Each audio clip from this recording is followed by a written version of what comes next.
നേതൃത്വം ഇടപെടുന്നുണ്ടെങ്കിലും നേതൃത്വത്തിൻ്റെ തീരുമാനം പലരും അംഗീകരിക്കുന്നില്ല. അപ്പോൾ ഉദാഹരണമായി ഇതിൻ്റെയൊക്കെ ഒരു ബേസ് നിങ്ങൾക്കറിയാം. കേരളത്തിൽ മുസ്ലിം ലീഗും സമസ്തയും തമ്മിൽ അഭേദ്യമായൊരു ബന്ധമുണ്ട്. ആ ബന്ധത്തെക്കുറിച്ച് പറയേണ്ടത് ഞാനല്ല, എന്നെ അത് പറയാൻ ആരും ചുമതലപ്പെടുത്തിയിട്ടുമില്ല. പക്ഷെ സമസ്തയാണ് പറയേണ്ടത്. ഞങ്ങളൊക്കെ പഠിച്ചത് സമസ്തയുടെ രേഖ നോക്കിയിട്ടും സമസ്തയുടെ പ്രധാനപ്പെട്ട ഉസ്താദുമാരുടെ തീരുമാനം നോക്കിയിട്ടുമാണ്. ഞാൻ നിങ്ങൾക്കൊരു രേഖ കാണിച്ചു തരാം. ഈ രേഖയുടെ അടിസ്ഥാനത്തിൽ നിങ്ങളിപ്പോൾ നടക്കുന്ന കാര്യത്തെ വിലയിരുത്തി ഇത് സമസ്ത കേരള ജമിയത്തിൻ്റെ ഔദ്യോഗിക ലെറ്റർ പാഡിലുള്ള ലെറ്ററാണ്. ഇതൊരു തീരുമാനമാണ്. ഇത് ഔദ്യോഗിക ലെറ്റർ പാഡിൽ പ്രിന്റ് ചെയ്യുന്നതിന് മുമ്പ് ഉസ്താദുമാർ കൂടിച്ചേർന്ന് തയ്യാറാക്കിയ കയ്യെഴുത്ത് രേഖയാണത്. ഈ കയ്യെഴുത്ത് രേഖയുടെ ടൈപ്പഡ് കോപ്പിയാണത്. ഈ കയ്യെഴുത്ത് രേഖ ആരുടേതാണെന്ന് നിങ്ങൾക്കൊരു പക്ഷേ കയ്യക്ഷരം അറിയാവുന്നതുകൊണ്ട് അറിയാം. ഇന്നുള്ള പ്രഗത്ഭനായ സമസ്തയുടെ ഒരു ഉസ്താദിൻ്റേതാണ്. ഞാൻ പിന്നീട് പറയാം അതേക്കുറിച്ച്. കാരണം അദ്ദേഹത്തിലേക്ക് വലിച്ചഴക്കേണ്ടെന്ന് കരുതിക്കൊണ്ടാണ് പേര് പറയാത്തത്. ആർക്കും നിഷേധിക്കാൻ പറ്റാത്ത ഔദ്യോഗിക രേഖയാണ്.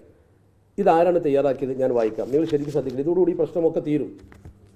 ഇതിൽ പറയുന്നത് 2008 മെയ് 21 ബുധനാഴ്ച കോഴിക്കോട് കാര്യാലയത്തിൽ ചേർന്ന് തയ്യാറാക്കി അംഗീകരിച്ച സമസ്ത കേരള ജംഇയ്യത്തുൽ ഉലമായുടെ അടിയന്തര മുശാവറ യോഗം തീരുമാനിച്ചതാണ്. 2008 ഇങ്ങനെ ഒരു തീരുമാനമെടുത്തത് ആരൊക്കെയാണ്? അതുകൂടി പരിശോധിക്കാൻ ഇതിലുണ്ട്. ഇത് കാളമ്പാടി മുഹമ്മദ് മുസ്ലിയാർ, 2 ചെറുശ്ശേരി സൈനുദ്ദീൻ മുസ്ലിയാർ, 3 പാണക്കാട് സയ്യിദ് ഉമർ അലി ശിഹാബ് തങ്ങൾ, 4 KT മാനു മുസ്ലിയാർ എന്നിവരുടെ നേതൃത്വത്തിൽ താഴെ പറയുന്ന വ്യവസ്ഥകൾക്ക് വിധേയമായി മഹല്ല് തലത്തിൽ AP വിഭാഗവുമായി യോജിപ്പുണ്ടാക്കുന്ന കാര്യത്തിൽ അവരുമായി ചർച്ച ആവാമെന്ന് തീരുമാനിച്ചു. മറുഭാഗം സമസ്തയുമായി ചർച്ച നടത്തിയിട്ട് ഒരു യോജിപ്പിന് വേണ്ടി ഉണ്ടാക്കിയൊരു മാനദണ്ഡ രേഖ. അത് വളരെ പ്രധാനമാണ്. 1, മുഷാവറയിലെ പ്രമുഖർ ചേർന്ന് തയ്യാറാക്കിയതാണ്. 2, മറ്റൊരു സംഘടനയുമായി യോജിപ്പിന് വേണ്ടി തയ്യാറാക്കിയതാണ്. അപ്പോൾ 100% സൂക്ഷ്മത തയ്യാറാക്കുക.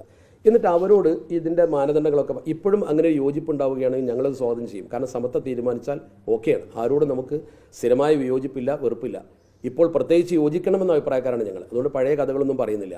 ഇവിടെ ഇതിൽ എഴുതി ചേർത്ത ഇതിൻ്റെ 2ാമത്തെ പേജിൽ ഈ ഐക്യം നടക്കുകയാണെങ്കിൽ പാലിക്കേണ്ട ചില നിർദ്ദേശങ്ങൾ, മറ്റുള്ളത് നിങ്ങൾക്ക് ബാധകമല്ലാത്ത ഇപ്പോൾ ബാധകമല്ലാത്തതുകൊണ്ട് വായിക്കുന്നില്ല. നിർദ്ദേശം ഞാൻ വായിക്കാം, കേട്ടോളൂ.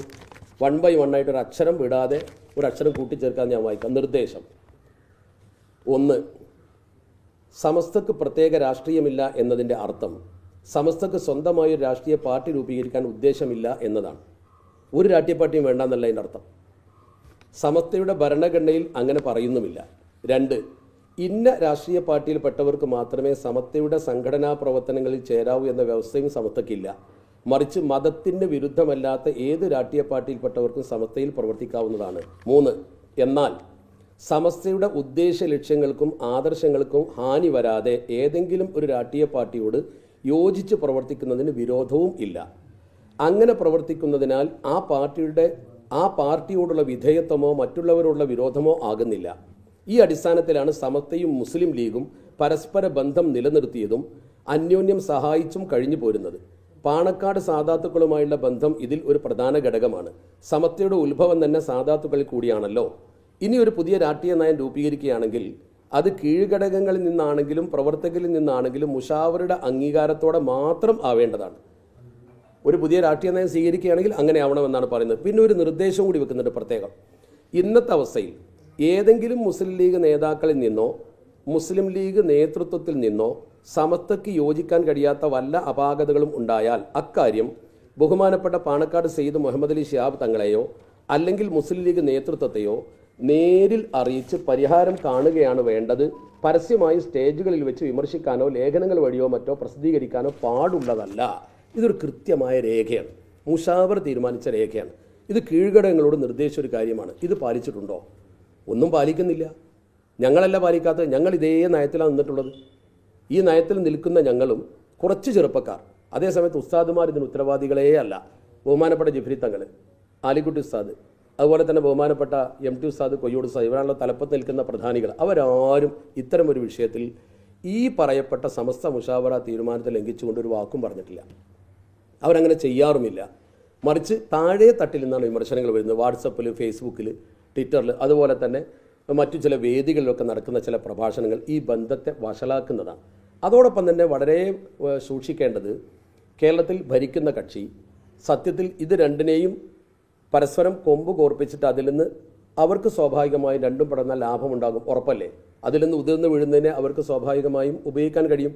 അതിന് കമ്മ്യൂണിസ്റ്റ് പാർട്ടിയെ കുറ്റപ്പെടുത്തിയിട്ട് കാര്യമില്ല. ഏതൊരു രാഷ്ട്രീയ പാർട്ടിയും അവർക്ക് നേട്ടമുണ്ടാക്കുന്ന ആ ഒരു സമീപനമാണ് സ്വീകരിക്കുക. നേരത്തെ 89-ൽ ഈ പ്രശ്നമുണ്ടായപ്പോഴും അങ്ങനെയല്ലേ? എറണാകുളത്ത് സമ്മേളനം നടക്കുമ്പോൾ ബഹുമാനപ്പെട്ട ഷംസുൽ ഉലമ ശിഹാബ് തങ്ങളെ വിളിച്ചുകൊണ്ട് പറഞ്ഞു തങ്ങൾ ഇടപെടണം. തങ്ങൾ ഇടപെട്ട് മുസ്ലിം ലീഗുകാരും എറണാകുളത്തേക്ക് പോകണ്ട എന്ന് 89-ൽ തങ്ങൾ പറഞ്ഞു. അതിൻ്റെ പേരിൽ തങ്ങൾക്ക് തങ്ങളുടെ പാർട്ടിയിലും തന്നെ ചില്ലറ അഭിപ്രായാന്തരങ്ങളൊക്കെ ഉണ്ടായിട്ടും തങ്ങളത് പറഞ്ഞ് ബോധ്യപ്പെടുത്തി. മറിച്ച് ഇപ്പുറത്ത് ആ യോഗം നടത്താൻ എല്ലാ സൗകര്യവും CPM ചെയ്തു കൊടുത്തു. അത് അവരുടെ രാഷ്ട്രീയ നേട്ടത്തിന് വേണ്ടിയുള്ള പ്രവർത്തനമായിരുന്നു. അതിന് അവരെ കുറ്റപ്പെടുത്തിയിട്ട് കാര്യമുണ്ടോ? മുസ്ലിം ലീഗിനെ കുറ്റപ്പെടുത്തിയിട്ട് കാര്യമുണ്ടോ? ഏതൊരു വിഷയത്തിലും അങ്ങനെ രാഷ്ട്രീയ നേട്ടമുള്ളിടത്ത് ആളുകളുണ്ടാവും. മുനമ്പം വിഷയം നിങ്ങൾക്കറിയാമല്ലോ. അതിൻ്റെ മറ്റു വിഷയങ്ങളിലേക്കൊന്നും ഞാൻ പോകുന്നില്ല. കർമ്മശാസ്ത്ര വശത്തിലേക്കോ മറ്റൊന്നോ ആ പണ്ഡിതന്മാരാണ് തീരുമാനിക്കേണ്ടത്. കോടതി തീരുമാനം, ഗവൺമെൻറ് തീരുമാനം, ഇങ്ങനെയുള്ള തീരുമാനങ്ങളൊക്കെ അതിൽ മാനദണ്ഡങ്ങളായി ചർച്ച ചെയ്യും. അതിലേക്ക് ഞാൻ കടക്കുന്നില്ല. മറിച്ച് അവിടെ ലത്തീൻ കത്തോലിക്കരാണ് അവിടെ താമസിക്കുന്ന ആളുകൾ. അത് വില കൊടുത്ത് വാങ്ങി താമസിക്കുന്നവരുമുണ്ട്, കയ്യേറി താമസിക്കുന്നവരുണ്ട്. അതുപോലെ തന്നെ ധീവരരാണ് മറ്റൊരു വിഭാഗം. നിങ്ങൾക്ക് എല്ലാവർക്കും അറിയാമല്ലോ, ഈ രണ്ട് കമ്മ്യൂണിറ്റിയും UDFൻ്റെ കൂടെ നിൽക്കുന്ന കമ്മ്യൂണിറ്റിയാണ്. ഇവരെ ഒരു സമരത്തിലേക്ക് ഇളക്കി വിട്ട് ഇതൊരു വലിയ വർഗീയ പ്രശ്നമാക്കി അവരെ രക്ഷിക്കാൻ എന്ന രീതിയിൽ BJP വരുമ്പോൾ സ്വാഭാവികമായും UDFന് കിട്ടിക്കൊണ്ടിരിക്കുന്ന വോട്ട് BJPക്ക് പോകും. BJPക്ക് UDFൻ്റെ വോട്ട് പോയാൽ UDF ദുർബലമാകും. UDF ദുർബലമായാൽ BJPക്ക് ജയിക്കാൻ കഴിയില്ലെങ്കിലും ജയിക്കാൻ കഴിയുന്ന ഒരു മുന്നണി അപ്പുറത്തുണ്ട്.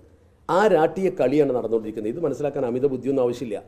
അതിനവരെ കുറ്റപ്പെടുത്തേണ്ട കാര്യമില്ല. കാരണം അവരങ്ങനെയാണ് ചെയ്യേണ്ടത്. അവരവരുടെ പാർട്ടിയുടെ ലാഭമല്ലേ നോക്കുക. BJP അവരുടെ പാർട്ടിയുടെ ലാഭമല്ലേ നോക്കുക. ഓരോ രാഷ്ട്രീയ പാർട്ടിയും അങ്ങനെയാണ് നോക്കുക. ഞങ്ങൾക്കതിൽ ഇടപെടേണ്ട കാര്യമില്ല. പക്ഷേ ഈ വസ്തുതയാണ് എന്നതുപോലെയാണ് മുസ്ലിം ലീഗിനെയും സമസ്തയും രണ്ടാക്കിയാൽ നേട്ടം കിട്ടുന്ന ചില ആളുകളുണ്ട്. അവരുടെ ചില പ്രവർത്തനങ്ങൾക്ക് കൂട്ടുനിൽക്കുന്ന ചില പ്രവർത്തനങ്ങൾ താഴെ തട്ടി നടന്നാൽ അത് അപകടകരമാണ് എന്നാണ് ഞങ്ങൾ സൂചിപ്പിക്കുന്നത്.